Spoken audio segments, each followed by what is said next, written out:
안녕하십니까. 전종희 목사입니다. 9월 12일 금요일 매일 성경 묵상입니다. 스바냐 2장 4절에서 15절입니다.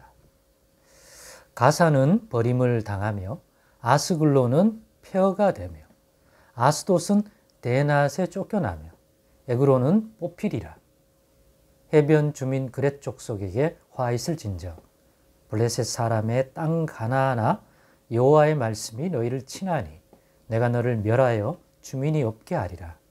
해변은 풀밭이 되어 목자의 움막과 양떼의 우리가 거기에 있을 것이며 그 지경은 유다 족속의 남은 자에게로 돌아갈지라. 그들이 거기에서 양떼를 먹이고 저녁에는 아스글론 집들에 누우리니 이는 그들의 하나님 여호와가 그들을 보살피사 그들이 사로잡힘을 돌이킬 것임이라. 내가 모압의 비방과 암몬 자손이 조롱하는 말을 들었나니 그들이 내 백성을 비방하고 자기들의 경계에 대하여 교만하였느니라. 그러므로 만군의 여호와 이스라엘의 하나님이 말하노라. 내가 나의 삶을 두고 맹세하노니 장차 모압은 소돔 같으며 암몬 자손은 고모라 같을 것이라. 찔레가 나며 소금 구덩이가 되어 영원히 황폐하리니 내 백성의 남은 자들이 그들을 노략하며 나의 남은 백성이 그것을 기업으로 얻을 것이라. 그들이 이런 일을 당할 것은 그들이 만군의 여호와의 백성을 회방하고 교만하여졌습니다. 여호와가 그들에게 두렵게 되어서 세상의 모든 신을 쇠약하게 하리니 이방의 모든 해변 사람들이 각각 자기 처소에서 여호와께 경배하리라. 구스 사람들아 너희도 내 칼에 죽임을 당하리라. 여호와가 북쪽을 향하여 손을 펴서 아수르를 멸하며 니느웨를 황폐하게 하여 사막같이 메마르게 하리니 각종 짐승이 그 가운데에 때로 누울 것이며 당아와 고슴도치가 그 기둥 꼭대기에 깃들이고 그것들이 창에서 울 것이며 문턱이 적막하리니 백향목으로 지은 것이 벗겨졌음이라. 이는 기쁜 성이라. 염려 없이 거주하며 마음속에 이르기를 오직 나만 있고 나 외에는 다른 이가 없다 하더니 어찌 이와 같이 황폐하여 들짐승이 엎드릴 곳이 되었는고 지나가는 자마다 비웃으며 손을 흔들리로다. 아멘.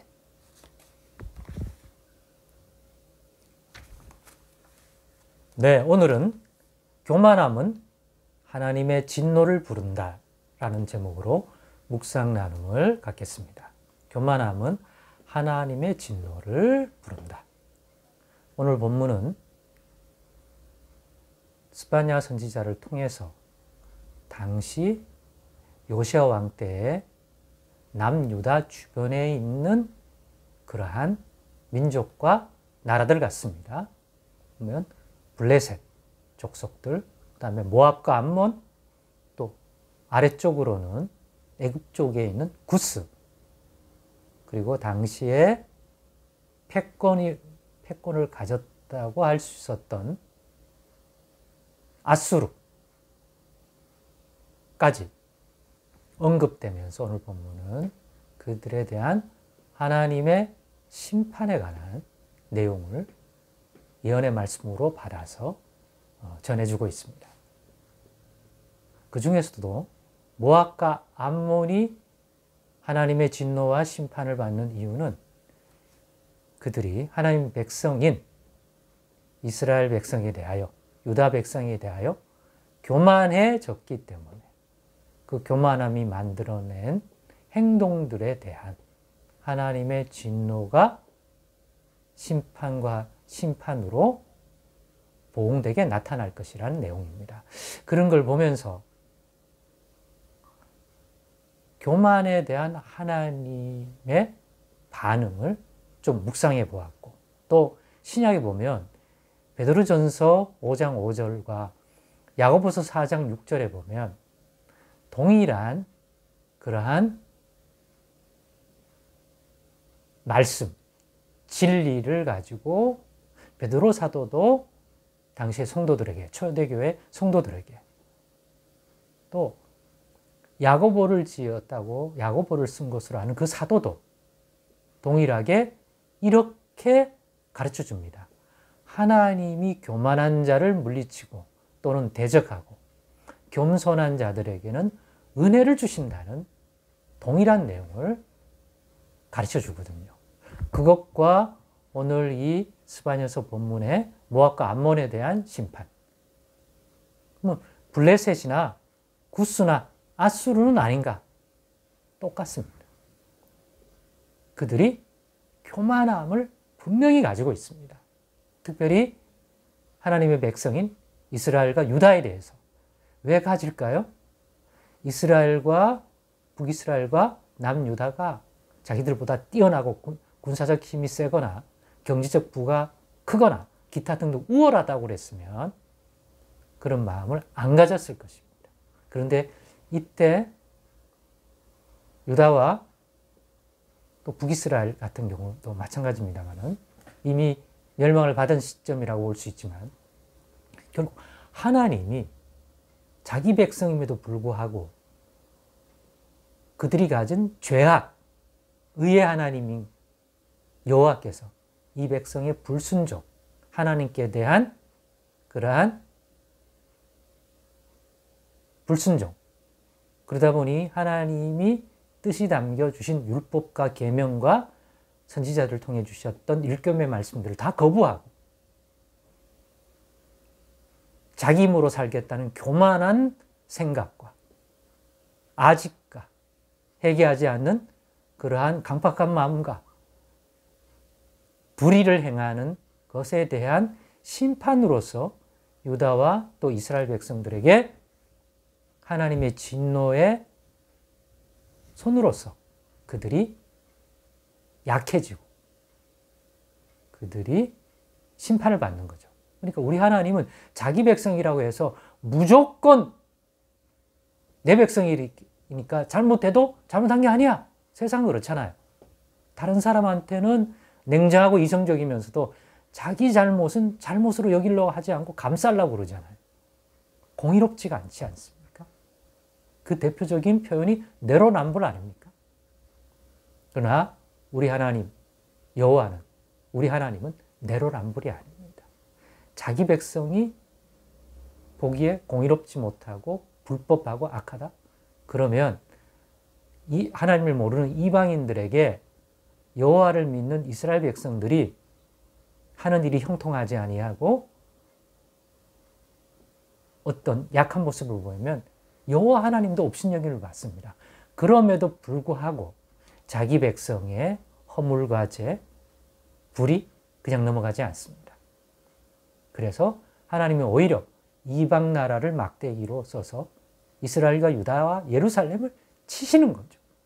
그렇게 되면 하나님을 모르는 이방 민족이 교만해지고 여호와의 이름마저도 못 오갈 줄 알지만 오히려 그것들을 감내하시려고 합니다. 왜요? 자기 백성을 깨닫게 하기 위해서 이스라엘 하는 여호와의 이름이 그렇게 되는 것도 감내하시면서 자기 백성을 의의 백성으로 이끄시는 분이 우리 하나님이십니다. 그러다 보니까 그 백성이 가진 죄악과 허물 때문에 이스라엘 백성이 이방 민족이 볼 때 강한 민족도 아니고 뭐 잘난 것이 없게 되는 다윗과 솔로몬 때와 달리 그런 모습을 보이니까 어떻게 돼요? 주변 나라들이 업신여기는 거예요. 이렇게 교만함은 상대적인 거죠. 여러분은 언제 교만해지는 것 같습니까? 내 주변에 나보다 못하고 열등한 사람들을 볼 때 자기도 모르게 그런 입장이 될 때가 있잖아요. 또 반대로 나보다 잘난 사람이 있을 때는 오히려 열등감을 스스로 느껴서 교만함과는 거리가 멀게 오히려 너무 당당하지 못하고 위축되지 않습니까? 그러니까 이런 것들이 대부분 상대적이에요. 그러다 보니까 하나님의 백성인 유다가 자기보다 못하게 느껴지니까 하나님이 그렇게 낮춰서 그런 건데 이 백성이 하나님의 백성을 무시하며 여호와 이름도 모독을 하는 거예요.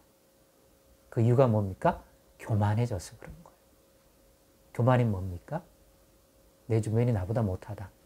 내가 뭔가를 이뤘을 때 그건 내 실력, 내 능력으로 한 거다. 이럴 때 좀 교만해지는 것 같아요. 그러니 성경은 분명히 앞에서 살폈듯이 교만한 자를 하나님이 싫어하고 내치시고 그 교만한 행동들에 대해서는 하나님이 진노하시기 때문에 하나님의 진노를 부르는 교만함에 빠지지 않으려면 어떻게 됩니까? 우리가 이런 환경적인 것 가운데 나도 모르게 교만해진다면, 교만함에 빠지지 않으려면 교만한 자를 극히 싫어하시고 진노하시는 분이 우리 하나님이라고 하는 이 진리 앞에서 잊지 말고 그 진리 앞에서 살아가기를 힘써야 합니다. 그럴 때 내가 잘났거나 못났거나 내 주변이 나보다 못나 보이거나 하더라도 그 진리 앞에 하나님이 교만한 자를 내치고 그러한 삶에 진노하신다는 진리를 안다면 그런 교만함에 쉽게 빠지지 않을 거라고 믿습니다.